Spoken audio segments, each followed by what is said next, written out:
أعوذ بالله من الشيطان الرجيم وجاهدوا في الله حق جهاده هو اجتباكم وما جعل عليكم في الدين من حرج ملة أبيكم إبراهيم هو سماكم المسلمين من قبل وفي هذا ليكون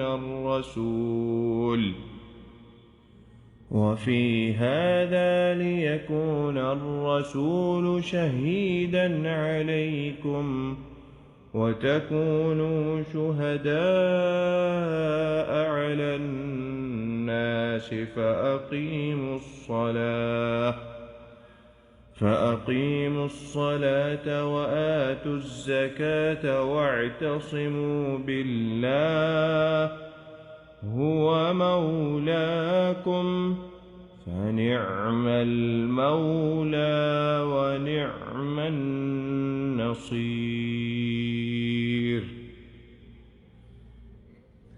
آگے ہے آیت، اللہ تعالیٰ فرماتے ہیں وَجَاهِدُوا فِي اللَّهِ حَقَّ جِهَادِهِ، اور جہاد کرو فی اللہ، اللہ کی راہ میں، حق جہادی، جیسا کہ جہاد کرنے کا حق ہے۔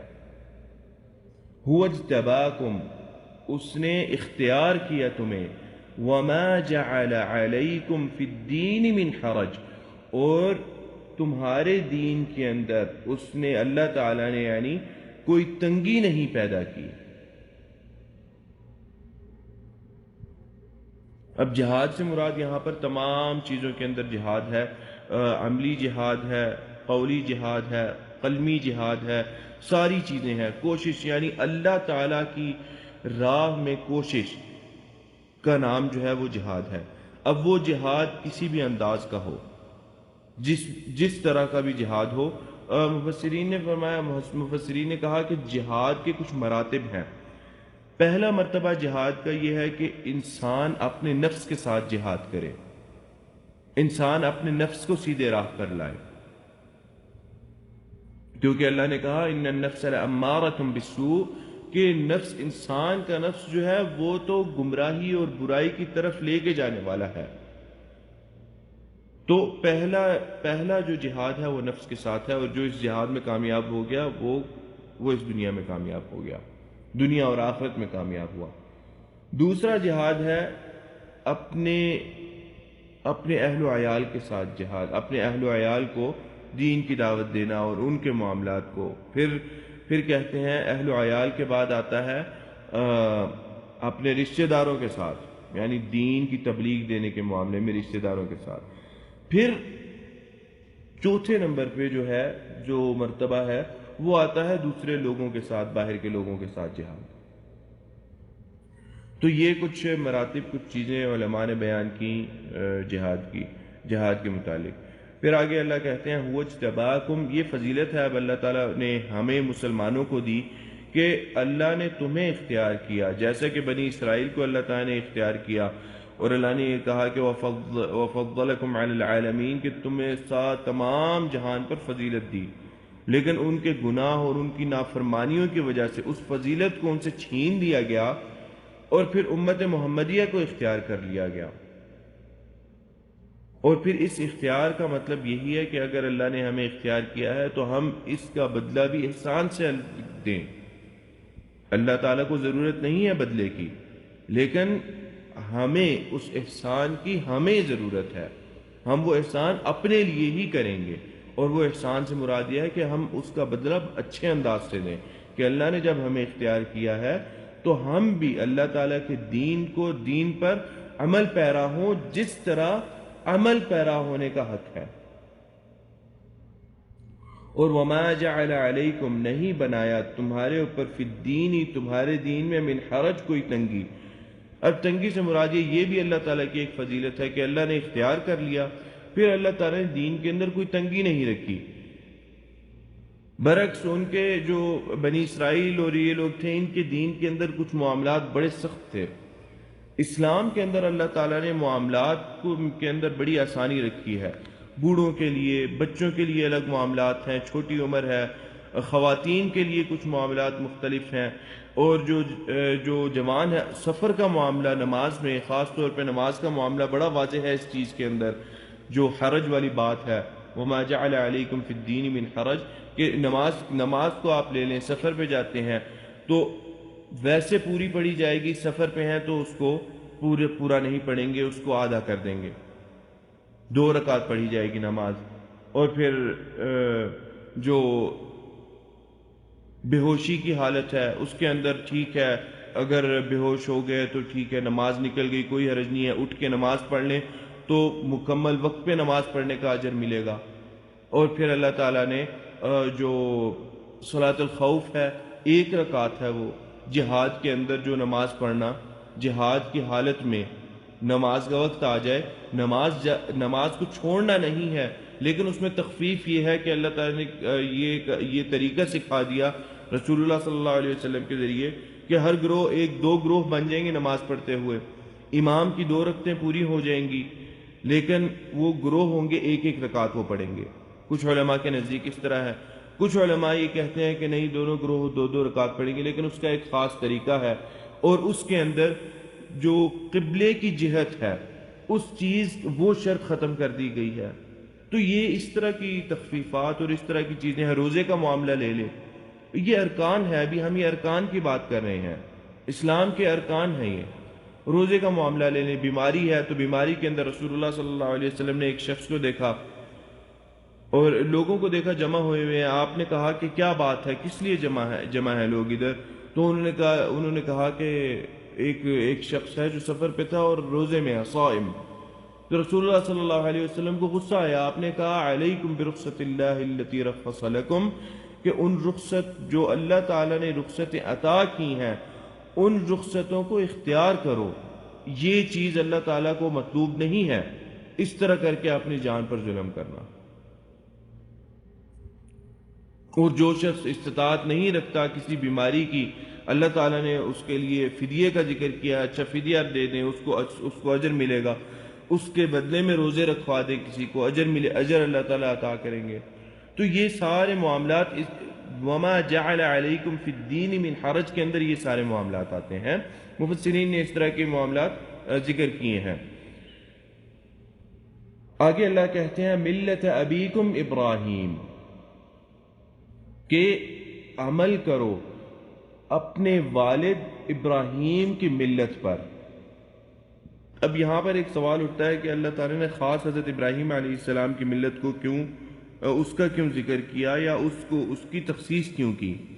جواب اس کا کچھ مفسرین نے اس کا جواب اس انداز سے دیا ہے کہ چونکہ رسول اللہ صلی اللہ علیہ وسلم عرب کی طرف بھیجے گئے تھے نبی، اور قبائل کے عرب کے اکثر قبائل ان کا نسب جو ہے حضرت ابراہیم علیہ السلام سے ملتا ہے، اور حضرت ابراہیم علیہ السلام کو سارے جانتے تھے، ان کو پہچانتے تھے، ان کے معاملات کا پتہ تھا، اور بہت مانوس سے حضرت ابراہیم علیہ السلام ان کے نام سے، اور سارے معاملات ان کے جانا کرتے تھے، اور ان کی اہمیت اور فضیلت تھی ان کے درمیان، حالانکہ وہ مشرکین تھے۔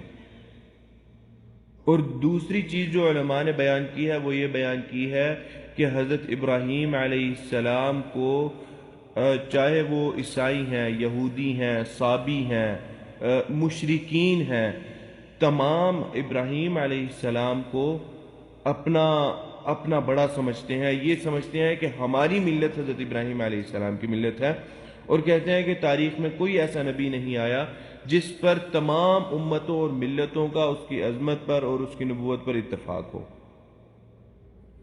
کہتے ہیں کوئی نبی ایسا نہیں آیا، کسی نہ کسی اچھا جی ہم اس فلانے نبی کو مانتے ہیں، فلانے کو نہیں مانتے، لیکن حضرت ابراہیم علیہ السلام ہے کہ تمام ملتیں، تمام لوگ، تمام مذاہب جتنے بھی ہیں وہ حضرت ابراہیم علیہ السلام کو مانتے ہیں، ان کی بڑائی کو مانتے ہیں، اور یہ سارے معاملات جو ہیں، اس لیے اللہ تعالیٰ نے یہاں پر خاص حضرت ابراہیم علیہ السلام کا ذکر کر دیا۔ ایک تو سب سے پہلے جو مخاطب تھے آپ صلی اللہ علیہ وسلم کے وہ عرب تھے، اور اس کے بعد عرب کے بعد آگے جانا تھا یہ قرآن، اور تمام جتنے بھی جو دین کے لوگ ہیں وہ لوگ حضرت ابراہیم علیہ السلام کا احترام اور ان کی قدر اور ان کی نبوت کا اقرار کرتے تھے، ان کو اپنا سید سمجھتے تھے. تو اس وجہ سے اللہ تعالیٰ نے خاص حضرت ابراہیم علیہ السلام کا ذکر کیا. آگے اللہ کہتے ہیں ہوا سماکم المسلمین، کہ اس نے تمہارا نام مسلمان رکھا، تمہیں مسلمان کہا، من قبل پہلے سے، وفی ھذا اور اس قرآن میں. اب قبل سے قبل جو ہے اس کے اندر آتا ہے جیسے کہ حضرت ابراہیم علیہ السلام کی اپنی دعا ہے سورہ بقرہ کے اندر، ربنا وجعلنا مسلمین لک ومن ذریتنا امتا مسلمتا لک، یعنی وہ دعا کرنے ہیں کہ اللہ تعالیٰ ہمیں مسلمین میں سے کر دے اور میری ذریت کو جو ہے، میری ذریت جو میرے بعد میں آئے گی اس کو بھی مسلمان بنا. اب مسلمان کا مطلب یہ ہے کہ اپنا سر تسلیم، اپنے آپ کو جھکا لینا، تمام احکامات کو تسلیم کر لینا جو اللہ تعالیٰ کی طرف سے آئے ہیں، یقین لے آنا ان چیزوں پر. یہ ہے مطلب مسلمان کا. اور یہ بھی ذہن میں رکھیں کہ جو حضرت موسیٰ علیہ السلام پر موحد ایمان لانے والے تھے، حضرت عیسیٰ علیہ السلام پر جو موحد ایمان لانے والے تھے، اور باقی جو انبیاء گزرے ہیں ان پر ایمان لانے والے موحد لوگ تھے، جنہوں نے تحریف نہیں کی، جنہوں نے دین کو بدلا نہیں، جنہوں نے غلط عقائد پر نہ خود عمل پیرا ہوئے اور نہ انہوں نے غلط عقائد کو قبول کیا، وہ تمام لوگ مسلمان کہلائے جاتے تھے. صرف امت محمدیہ کے لوگ جو ہے وہ مسلمان نہیں کہلائے جاتے، یا وہ ان نبیوں کے امت کے لوگ ابراہیمی یا